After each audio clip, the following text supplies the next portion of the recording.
Wall Street's uncertain outlook, a tale of rate cuts and economic data.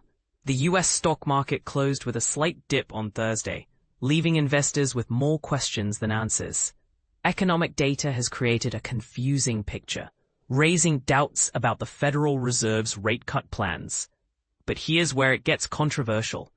Is the Fed's approach to interest rates really the best move for the economy? Let's dive into the details. Initial jobless claims dropped, indicating a strong labor market. However, the U.S. economy also grew faster than expected in the second quarter, thanks to robust consumer spending and business investment. This data has left market watchers scratching their heads. Chicago Fed President Austin Goolsbee added to the confusion, expressing unease about cutting rates too quickly, especially with inflation on the rise. The Fed's recent rate cut last week, the first since December, has left investors wondering if more cuts are needed and how aggressive the Fed should be. Peter Tuzz, president of Chase Investment Counsel, summed it up. The economic data is confusing. It calls into question how much the Fed may cut rates again and whether they need to cut rates this year. Investors are now eagerly awaiting Friday's release of the Personal Consumption Expenditures Price Index, the Fed's preferred inflation measure. This data will provide further insights into the Fed's next steps. Most S&P 500 sectors ended lower, but the energy and technology sectors showed some resilience. The Dow Jones Industrial Average fell 0.38%.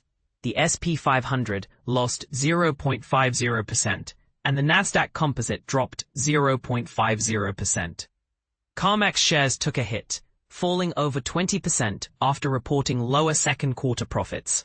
Accenture's shares also declined, despite reporting revenue above expectations. Investors are keeping a close eye on quarterly results, especially with valuations at record highs. Rick Meckler, partner at Cherry Lane Investments, noted that, historically, we're certainly at the high end of valuations. Next week, all eyes will be on the U.S. monthly jobs report, which will provide crucial insights into the health of the job market. The Fed's monetary policymakers are divided on the best course of action, with some pushing for accelerated policy easing, while others, like Fed Chair Jerome Powell, emphasize balancing inflation concerns with a weakening job market. The market's decline on Thursday was a reminder of the delicate balance the Fed must strike.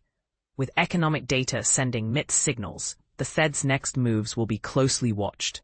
And this is the part most people miss. The Fed's decisions have a ripple effect on the entire economy, influencing everything from consumer spending to business investment. So, what do you think? Is the Fed on the right track with its rate cut strategy? Or should they be more cautious? Share your thoughts in the comments below.